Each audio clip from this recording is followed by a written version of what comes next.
Fala, minha gente! Tudo bem com vocês? Espero que estejam maravilhosamente bem prontos para mais uma leitura da palavra do nosso Deus e maravilhoso Pai. Hoje estaremos lendo o capítulo 21 de 1 Crônicas. Leremos também o capítulo 2 de 1 Pedro. Leremos o capítulo 4 e concluiremos, consequentemente, a leitura do livro de Jonas. E encerraremos com a leitura em Lucas, do seu capítulo 9. Antes de darmos início a mais uma leitura, vamos a uma momento de oração? Fecha teus olhos. Deus maravilhoso, Pai soberano, rendemos graças e louvores ao Senhor pela graça de estarmos vivenciando mais um dia, de termos saúde, do Senhor ter nos abençoado com um lar, com um local para dormir, ó Deus, repousarmos, para fazermos as nossas necessidades básicas. Muito obrigada, Deus, por nos abençoar com alimento, com a veste. Obrigado, Pai, porque a tua palavra nos fala que se tivermos o que comer, com o que nos vestir, que sejamos alegres, estejamos contentes, satisfeitos. Que o Senhor nos dê essa graça de sermos, de fato, pessoas gratas ao Senhor em todo o tempo. Nos livre, ó Deus, de maldizer ou murmurar, mas nos ajuda a sermos ainda mais semelhante ao Senhor, que o nosso caráter seja moldado em conformidade com o caráter de Cristo, que a gente venha cada vez mais transparecer e parecer com o Senhor. É assim que oramos a Ti. Fala no nosso coração, Pai. Nos ajuda a entender ainda mais o Teu Evangelho e colocar em prática essas instruções e exortações, admoestações que a gente tem por meio dela. Fala conosco. Em nome de Jesus é que te oramos. Amém e amém. Capítulo 21 do livro de 1 Crônicas, que vai dizer o seguinte: Então Satanás se levantou contra Israel e incitou Davi a levantar o censo de Israel. Davi disse a Joabe e aos chefes do povo: Vão e levantem o censo de Israel, desde Berseba até Dan, e tragam-me a apuração para que eu saiba o seu número. Então Joabe disse: Que o Senhor, seu Deus, multiplique este povo 100 vezes mais. No entanto, meu rei e senhor, não são todos eles servos do meu senhor? Porque meu senhor requer isso. Por que trazer assim culpa sobre Israel? Porém, a palavra do rei prevaleceu contra Joabe. Então Joabe saiu e percorreu todo Israel. Depois voltou para Jerusalém. Joabe apresentou a Davi o resultado do recenseamento do povo. Havia em Israel 1.100.000 homens que puxavam da espada. E em Judá eram 470.000 homens que puxavam da espada. Porém, os de Levi e Benjamim não foram contados entre eles, porque a ordem do rei foi abominável a Joabe. Tudo isso desagradou a Deus, e por isso ele castigou Israel. Então Davi se dirigiu a Deus, dizendo: Cometi um grande pecado ao fazer tal coisa. Mas agora peço-te que perdoes a iniquidade do teu servo, porque fiz uma grande loucura. Então o Senhor falou a Gad, o vidente de Davi, dizendo: Vai e diga a Davi: Assim diz o Senhor. Eu lhe ofereço 3 opções. Escolha uma delas para que eu execute contra você. Gade foi falar com Davi e lhe disse: Assim diz o Senhor: Escolha o que você quer, ou 3 anos de fome, ou que por 3 meses você seja consumido diante dos seus adversários, sendo alcançado pela espada dos seus inimigos, ou que por 3 dias a espada do Senhor, isto é, a peste na terra, e o anjo do Senhor cause destruição em todos os territórios de Israel. Diga agora que resposta devo dar ao que me enviou. Então Davi disse a Gade: Estou muito angustiado, porém é preferível que eu caia nas mãos do Senhor, porque muitas são as suas misericórdias. Não quero cair nas mãos dos homens. Então o Senhor enviou a peste a Israel, e morreram 70.000 homens do povo de Israel. Deus enviou um anjo a Jerusalém para a destruir. Quando estava por destruí-la, o Senhor olhou, mudou de ideia quanto a este mal, e disse ao anjo destruidor: Basta, retire a sua mão. O anjo do Senhor estava junto à eira de Ornã, o Jebuseu. Davi ergueu os olhos e viu o anjo do Senhor que estava entre a terra e o céu, com a espada desembainhada na mão estendida contra Jerusalém. Então Davi e os anciãos, vestidos de pano de saco, se prostraram com o rosto em terra. Davi falou para Deus: Por acaso não fui eu quem mandou contar o povo? Eu é que pequei e fiz esse mal. Mas essas ovelhas o que fizeram? Ah, Senhor, meu Deus, que a tua mão seja contra mim, contra a casa de meu pai, mas não contra o teu povo para castigá-lo. Então o anjo do Senhor disse a Gade que mandasse Davi edificar um altar ao Senhor na eira de Ornã, o Jebuseu. Davi foi segundo a palavra que Gade havia falado em nome do Senhor. Ao voltar-se, Ornã viu o anjo e os seus 4 filhos que estavam com ele se esconderam. Ora, Ornã estava debulhando trigo quando Davi estava indo ao encontro de Ornã. Este olhou e viu Davi, e saindo da eira, se inclinou diante de Davi com o rosto em terra. Davi disse a Ornã: Dê-me este lugar da eira, a fim de edificar nele um altar ao Senhor, para que cesse a praga de sobre o povo. Venda-me este lugar pelo seu devido valor. Então Ornã disse a Davi que o rei, meu senhor, a tome para si e faça dela o que bem quiser. Eis que dou os bois para o holocausto, o debulhador de cereais para a lenha e o trigo para a oferta de cereais. Dou tudo.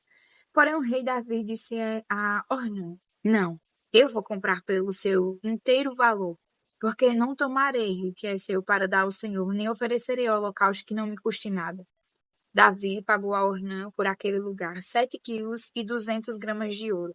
Edificou ali um altar ao Senhor, ofereceu nele holocaustos e sacrifícios pacíficos e invocou o Senhor, que lhe respondeu com fogo do céu sobre o altar de holocaustos. O Senhor deu ordem ao anjo, e ele meteu a sua espada na bainha. Naquele tempo, ao ver que o Senhor lhe havia respondido na eira de Ornã, o Jebuseu, Davi ofereceu sacrifícios ali. Porque naquele tempo o tabernáculo do Senhor, que Moisés havia feito no deserto, e o altar do holocausto estavam no lugar alto de Gibeão. Davi não podia ir até lá para consultar a Deus, porque estava com medo da espada do anjo do Senhor. Capítulo 2 do livro de 1 a Pedro. Portanto, abandonem toda maldade, todo engano, hipocrisia e inveja, bem como todo tipo de maledicência.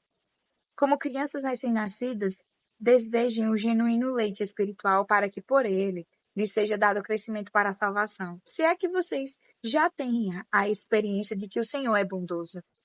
Chegando-se a ele, a pedra que vive, rejeitada, sim, pelos homens, mas para com Deus, eleita e preciosa. Também vocês, como pedras que vivem, são edificados casa espiritual para serem sacerdócio santo, a fim de oferecerem sacrifícios espirituais agradáveis a Deus, por meio de Jesus Cristo.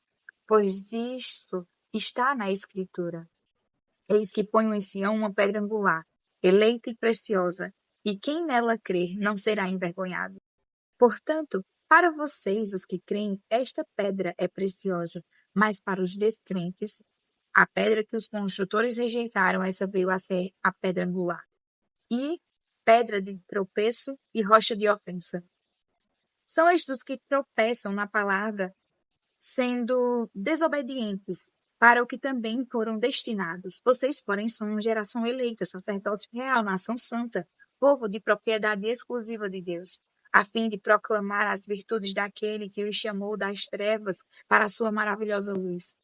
Antes vocês nem eram povo, mas agora são povo de Deus. Antes não tinham alcançado misericórdia, mas agora alcançaram misericórdia.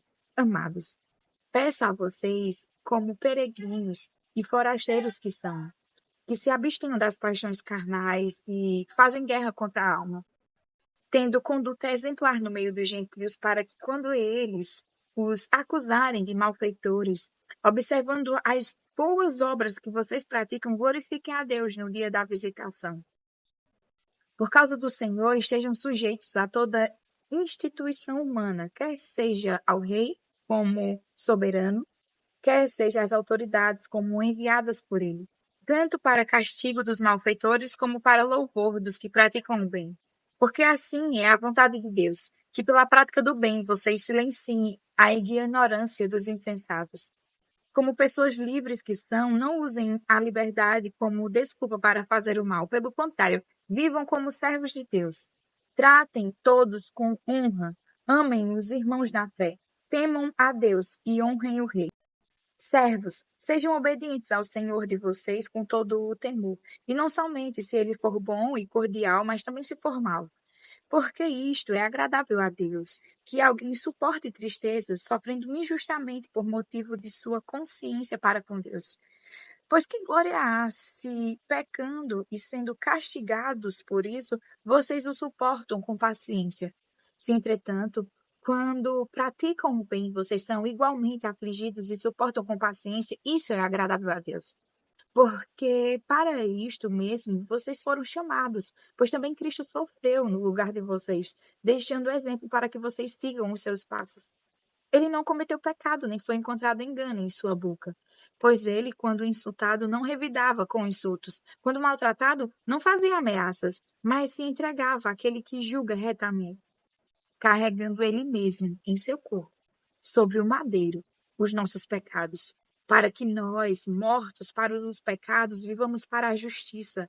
Pelas feridas dele vocês foram sarados, porque vocês estavam desgarrados como ovelhas. Agora, porém, se converteram ao pastor e bispo da alma de vocês.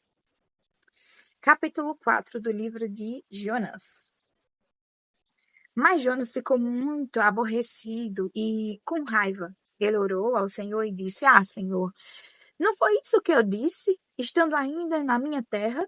Por isso me adiantei, fugindo para Tarsis, pois sabia que tu és Deus bondoso e compassivo, tardio em irar-se e grande em misericórdia, e que mudas de ideia quanto ao mal que anunciastes. Agora, Senhor, peço que me tires a vida, porque para mim é melhor morrer do que viver. E o Senhor disse: Você acha que é razoável essa sua ira? Então Jonas saiu da cidade e sentou-se em um lugar a leste da mesma. Ali, construiu um abrigo, sentou-se na sombra para ver o que aconteceria com a cidade. Então o Senhor Deus fez crescer uma planta por cima de Jonas para que fizesse sombra sobre a sua cabeça, a fim de o livrar do seu desconforto. E Jonas ficou muito contente por causa da planta. Mas no dia seguinte, ao amanhecer, Deus enviou um verme que atacou a planta e ela secou. Quando o sol nasceu, Deus fez soprar um vento leste muito quente. O sol bateu na cabeça de Jonas de maneira que ele quase desmaiou. Então pediu para morrer, dizendo: Para mim é melhor morrer do que viver. Então Deus perguntou a Jonas: Você acha que é razoável essa sua ira por causa da planta? Jonas respondeu: É tão razoável que até quero morrer. E o Senhor disse: Você tem compaixão da planta que não lhe custou nenhum trabalho. Você não a fez crescer. Numa noite ela nasceu e na noite seguinte desapareceu. E você não acha que eu deveria ter muito mais compaixão da grande cidade de Nínive, em que há mais de 120 mil pessoas que não sabem distinguir entre a mão direita e a mão esquerda, e também muitos animais? Capítulo 9 do livro de Lucas. Tendo Jesus convocado os 12, deu-lhes poder e autoridade sobre todos os demônios e para curar doenças. Também os enviou a pregar o reino de Deus e a curar os enfermos. E disse-lhes: Não levem nada para o caminho, nem bordão, nem sacola, nem pão, nem dinheiro. Vocês também não devem ter duas túnicas.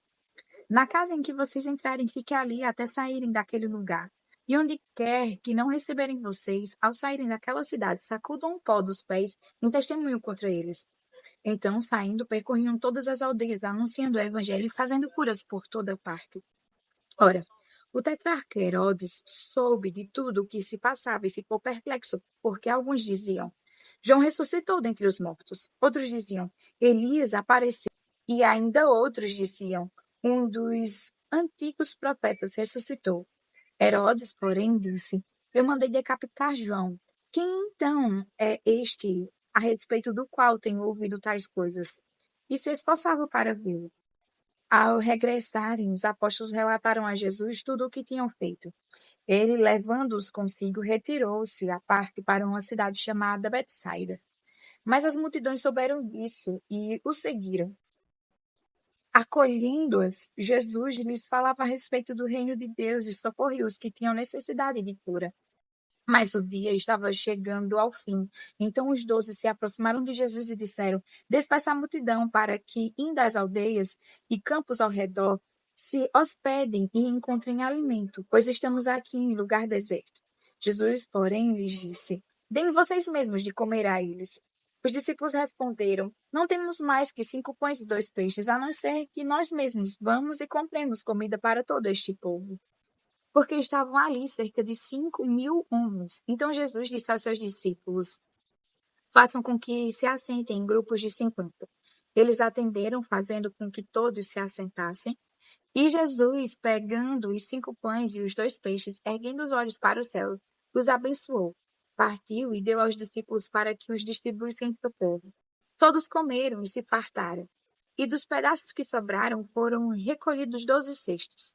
E aconteceu que, enquanto Jesus estava orando em particular, achavam-se presentes os discípulos, a quem perguntou: Quem as multidões dizem que eu sou? Eles responderam: Uns dizem que é João Batista, outros dizem que é Elias, e ainda outros dizem que um dos antigos profetas ressuscitou. Então Jesus perguntou: E vocês? Quem dizem que eu sou? Respondendo Pedro, disse: O Cristo de Deus. Jesus, porém, advertindo-os, mandou que a ninguém declarassem tal coisa, dizendo: É necessário que o Filho do Homem sofra muitas coisas, seja rejeitado pelos anciãos, pelos principais sacerdotes e pelos escribas, seja morto e no terceiro dia ressuscite. Jesus dizia a todos: Se alguém quer vir após mim, negue a si mesmo. Dia a dia tome a sua cruz e siga-me. Pois quem quiser salvar a sua vida a perderá, e quem perder a vida por minha causa, esse a salvará. De que adianta uma pessoa ganhar o mundo inteiro se vier a perder-se ou causar dano a si mesmo? Pois quem se envergonhar de mim e das minhas palavras dele, se envergonhará o Filho do Homem, quando vier na sua glória e na glória do Pai e dos santos anjos. Em verdade lhes digo que alguns dos que aqui se encontram não passarão pela morte até que venha o reino de Deus. Cerca de 8 dias depois de proferidas estas palavras, Jesus levou consigo Pedro, João e Tiago e subiu a um monte com o propósito de orar. E aconteceu que, enquanto ele orava, a aparência do seu rosto se transfigurou e a roupa dele ficou de um branco brilhante. E eis que 2 homens falavam com ele. Eram Moisés e Elias, que apareceram em glória e falavam da morte de Jesus, que ele estava para cumprir em Jerusalém. Pedro e seus companheiros estavam caindo de sono, mas, conservando-se acordados, viram a glória de Jesus e os 2 homens que estavam com ele. Quando estes começaram a se afastar de Jesus, Pedro lhe disse: Mestre, bom é estarmos aqui. Façamos 3 tendas, uma para o Senhor, outra para Moisés e outra para Elias. Porém, Pedro não sabia o que estava dizendo. Enquanto assim falava, veio uma nuvem e os envolveu. E ficaram com medo ao entrar na nuvem. E dela veio uma voz que dizia: Este é o meu filho, o meu eleito, escutem o que ele diz. Depois daquela voz, perceberam que Jesus estava sozinho. Eles ficaram calados e, naqueles dias, não contaram nada a ninguém a respeito do que tinham visto. No dia seguinte, quando eles desceram do monte, uma grande multidão veio ao encontro de Jesus. E eis que, do meio da multidão, surgiu um homem dizendo em alta voz: Mestre, peço que o Senhor olhe o meu filho, porque é o único que tenho. Um espírito se apodera dele, e de repente o menino grita, e o espírito convulsiona até espumar. E dificilmente o deixa depois de o ter maltratado. Pedi aos seus discípulos que o expulsassem, mas eles não puderam. Jesus exclamou: Ó geração incrédula e perversa, até quando estarei com vocês e terei de suportá-los?